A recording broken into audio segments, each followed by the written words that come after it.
ও গো মা তুমি এই ধরনের শ্রেষ্ঠ নেয়ামত, তোমারই পদতলে রয়েছে জান্নাত। বিশ্বনবী সাল্লাল্লাহু আলাইহি ওয়াসাল্লাম সব সময় নারীদেরকে খুব বেশি সম্মান করতেন, কারণ নারীরা হচ্ছে মায়ের জাত, সম্মানিতা। আর বিশ্বনবী বলেছেন, আল জান্নাতু তাহতা আকদামি উম্মাহাতিকুম, তোমাদের মায়ের পদতলেই তোমাদের জান্নাত।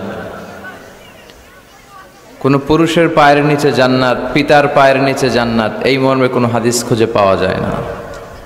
কিন্তু নারী জাতিকে এতটাই মর্যাদা দেয়া হয়েছে, বিশ্বনবী বলেছেন তোমাদের মায়ের পায়ের নিচে জান্নাত। এই পৃথিবীটাকে যদি 1000 বারও বিক্রি করা হয় তাহলে জান্নাতের একটা চেয়ারের দাম হবে না। এই পৃথিবীকে কয়েক লক্ষ বার বিক্রি করে দিলেও জান্নাতের একটা টেবিলের দাম হবে না। আর যে জান্নাত মায়ের পায়ের নিচে পড়ে আছে, তাহলে ওই পা দুইটার দাম কত?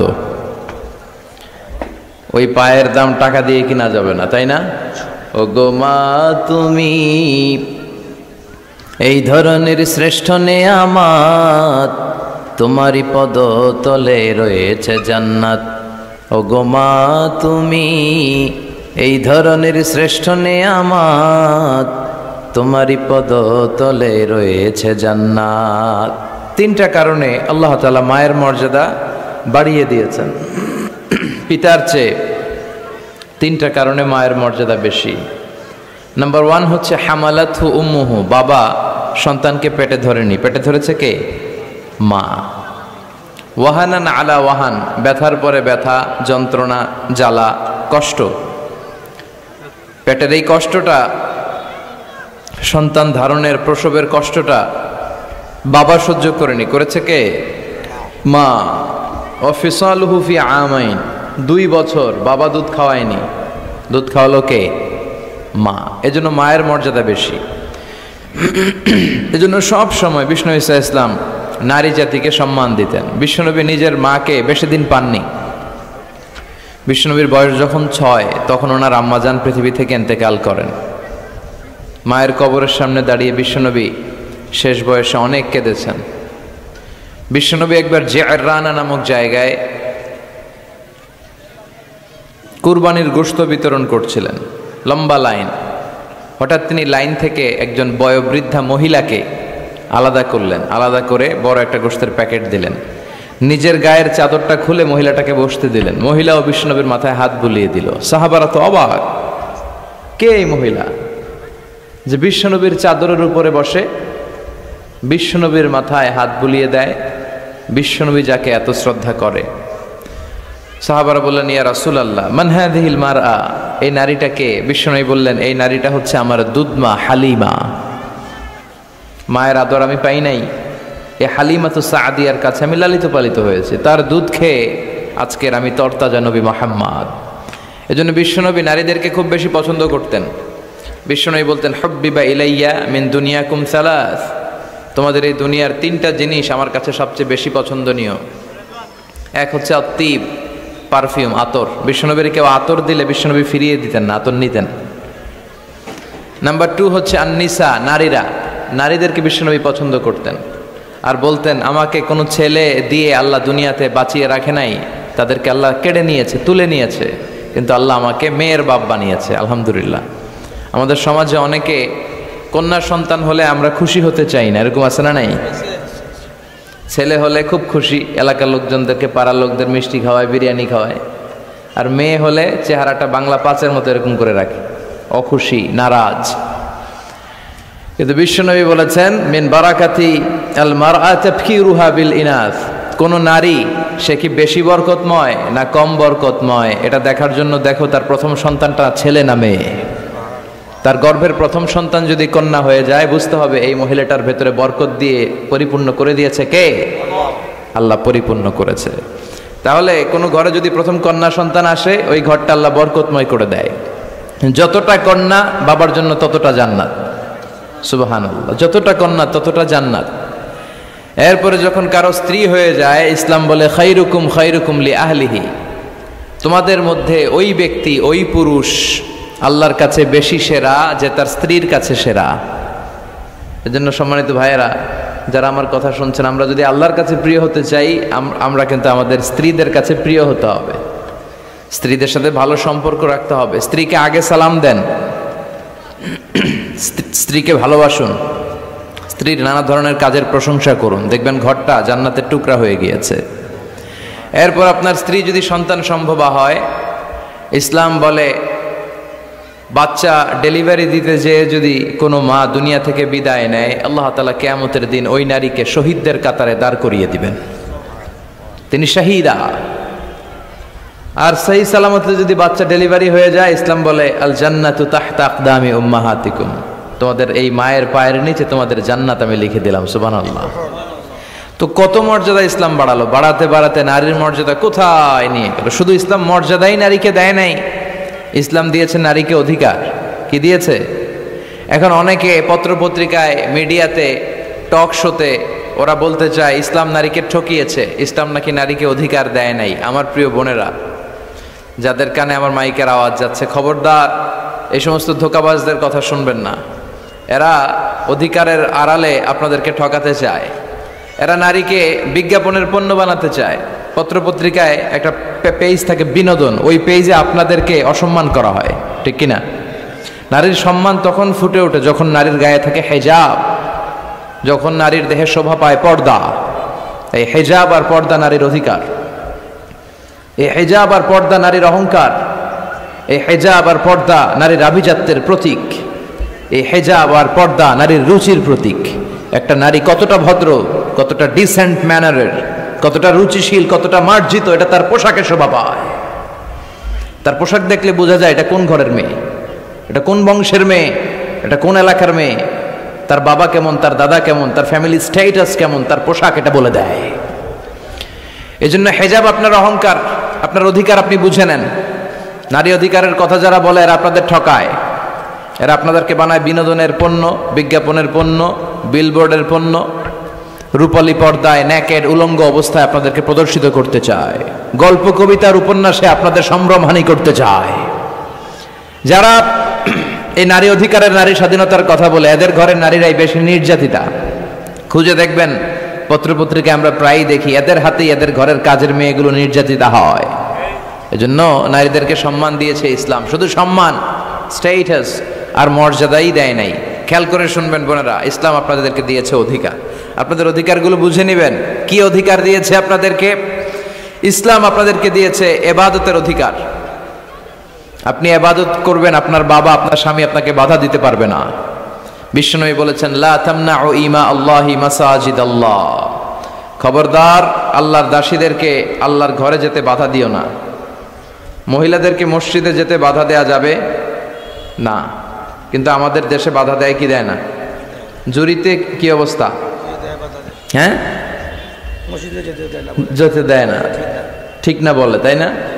কিন্তু শপিং মলে যাইতে দেয়, পয়লা বৈশাখ পালন করতে দেয়, 31st নাইটে নাচানাচি করতে দেয়, 21শে ফেব্রুয়ারিতে ফুল নিয়ে যেতে দেয়। আর ভালোবাসা দিবসের তো কোনো কথাই নাই। 14 ফেব্রুয়ারি ওই দিন নিয়ে মুখ খোলে না, 31st নাইট নিয়ে মুখ খোলে না। শপিং মলে গেলে নারীদের কারণে চলাই যায় না, এমনভাবে চলে, ওইটা নিয়ে কথা বলে না। কিন্তু হেজাব পরে পুরুষ ঢুকবে এক রাস্তা দিয়ে, মহিলা ঢুকবে আরেক রাস্তা দিয়ে, ওইটার ব্যাপারে নাকি ফিতনা শুরু হয়ে যায়। এগুলো মূর্খ, এগুলো বুঝে না। ফিতনা হবে কেন? আপনি সিকিউরিটি দিবেন। বিষ্ণু বলেছেন, দেখেন কি অধিকার দিল, লা তামনাউ ইমা আল্লাহি মাসাজিদ আল্লাহ, আল্লাহর বান্দীদেরকে আল্লাহর ঘরে যেতে বাধা দিও না। বাবাও বাধা দিবেন না, স্বামীরাও বাধা দিবেন না। আস্তে আস্তে আস্তে আস্তে করে সমাজে এই পরিবেশ গড়ে তোলেন। এমন মসজিদ হবে, মসজিদের এক পাশ দিয়ে ঢুকবে পুরুষেরা, অন্য পাশ দিয়ে ঢুকবে নারীরা, যাতে কোনো ফিতনা তৈরি না হয়। আর মসজিদে ঢুকলে ফিতনা হবে কে বলেছে? মসজিদে তো নারীরা আসে ইবাদতের জন্য। এজন্য তাদেরকে যেন আমরা বঞ্চিত না করি। ইসলামের দেয়া নারীর প্রথম অধিকার হচ্ছে ইবাদতে অধিকার। কিস অধিকার? ইবাদতে অধিকার। নারীদেরকে বাধা দেয়া যাবে না। ইসলাম নারীকে 2 নাম্বার যে অধিকারটা দিয়েছে সেটা হচ্ছে উত্তরাধিকার সম্পদে সম্পদ পাওয়ার অধিকার। বাবার কাছ থেকে সম্পদ শুধু ছেলেরাই পায় না, মেয়েরাও পাবে। এটা কার আইন? ইউসিকুমুল্লাহু ফি আওলাদিকুম লিযযাকারি মিসলু হাযযিল উনসায়াইন। আল্লাহ বললেন আমার দেয়া বিধান হচ্ছে বাবার সম্পত্তিতে শুধু ছেলেদেরই অধিকার নয়, মেয়েদের অধিকার আছে। ছেলে যদ্দূর পাবে মেয়ে পাবে তার অর্ধেক। আমার বোনেরা, আপনাদের অধিকার বাবার কাছ থেকে আপনারা বুঝে নেবেন। ছেলেকে যদি বাবা 2 লক্ষ টাকা দেয়, মেয়েকে দিতে হবে কয় লাখ? কথা বলো। 1 লাখ। ছেলেকে যদি বাবা 4টা প্রাইভেট কার কিনে দেয়, মেয়েকে দিতে হবে কয়টা? কার আইন? আল্লাহর আইন। এই আইনে উল্টাপাল্টা করা যাবে? ইউসিকুমুল্লাহু ফি আওলাদিকুম লিযযাকারি মিসলু হাযযিল উনসায়াইন, এটা আল্লাহর দেয়া আইন। এই আইনে উল্টাপাল্টা করা যাবে না।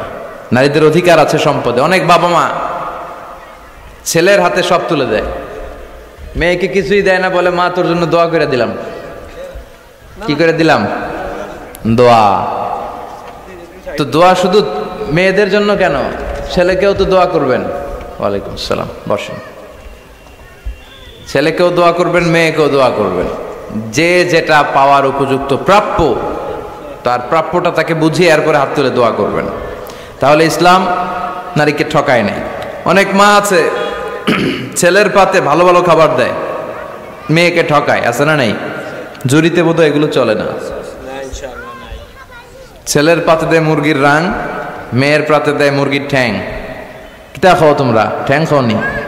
হ্যাঁ, ট্যাং। তো ছেলের পাতে মুরগির রান, মেয়ের পাতে মুরগির ট্যাং। আহা, তো মেয়ের কি মুরগির রান খেতে মনে চায় না? চায়। যেই মা, যেই বাবা ছেলের পাতে মুরগির রান দেয়, মেয়ের পাতে মুরগির ঠ্যাং দেয়, ওই দেখবেন অনেক সময় ওই মা বাবার শেষ জীবনটা ছেলের বাড়িতে কাটে না, কাটে মেয়েদের বাড়িতে।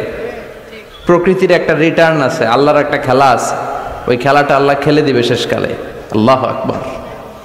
তাহলে ইসলাম নারীকে দিয়েছে ইবাদতে অধিকার, ইসলাম নারীকে দিয়েছে সম্পদে অধিকার। ইসলাম নারীকে 3 নম্বর যে অধিকারটা দিয়েছে, আল হুকুক ফিল মাহার, মোহর পাওয়ার অধিকার। প্রতিটা নারী বিয়ের সাথে সাথে তার হাজবেন্ডের কাছে মোহর আনার অধিকার আছে। সুবহানাল্লাহ। ওয়া আতুন নিসা সাদুকাতিহিন্না নিহলা, তোমরা সন্তুষ্ট চিত্তে তোমাদের স্ত্রীর হাতে মোহরানা তুলে দাও। কার আইন? আল্লাহর আইন। এখন এই মোহরানাও নাই। মোহরানার উল্টা পিঠে আমরা ঢুকাইছি যৌতুক। কি ঢুকাইছি? আল্লাহ দিল মোহরানা, আমরা নেই যৌতুক। কত বড় ডাকাত! এগুলো ডাকাত। সিলেটে কমনি? আচ্ছা, আলহামদুলিল্লাহ। তো এই মাহার আমরা দিয়ে দিব স্ত্রীর হাতে, এটা তার অধিকার। অনেক স্বামী স্ত্রীদেরকে বঞ্চিত করে, ঠকায় আর মাফ চায়। কি করে? কত বড় ডাকাত! বাসর রাত হচ্ছে ভালোবাসার রাত, বেটা ভালোবাসা হবে খালি।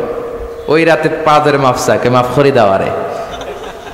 আহা, বুঝলো না ইসলামটারে, চিনলো না, শিখলো না। এজন্য মোহরানা দিতে হবে স্ত্রীকে। আল্লাহ বললেন নেহলা, সন্তুষ্ট চিত্তে দিবি, মনের মধ্যে যেন খুঁতখুঁতি না থাকে। ফ্যামিলিটারে বরকতময় করে দিবে কে? আল্লাহ ফ্যামিলিটারে বরকতময় করে দিবে। তাহলে মোহরানার অধিকার দেখেন কত অধিকার দিল। 4 নম্বর ইসলাম নারীকে দিয়েছে আল হুকুক ফিত তালিম, শিক্ষার্জনের অধিকার, জ্ঞানার্জনের অধিকার। জ্ঞান অর্জন শুধু আমরা করব না, আপনার ছেলেকে স্কুলে পাঠান, শুধু এতটুকু না, আপনার ছেলেকে এবং আপনার মেয়েকে উভয়কে স্কুলে পাঠান। আপনার ছেলেকেও মাদ্রাসায় পাঠান, মেয়েকেও মাদ্রাসায় পাঠান। জ্ঞান অর্জন তার অধিকার। বিষ্ণু বলেছেন তলাবুল ইলমি ফারিদাতুন আলা কুল্লি মুসলিম ওয়া মুসলিমা, প্রত্যেক মুসলিম নারী পুরুষ উভয়ের জন্য জ্ঞান অর্জনকে ফরজ করে দিয়েছে কে? এটা ফরজ। পুরুষরাও যেমনি শিক্ষিত হবে, নারীরাও শিক্ষিত হবে। নারীর শিক্ষিতা হতে কোনো বাধা নাই, যে কোনো পেশা গ্রহণে নারীর বাধা নাই।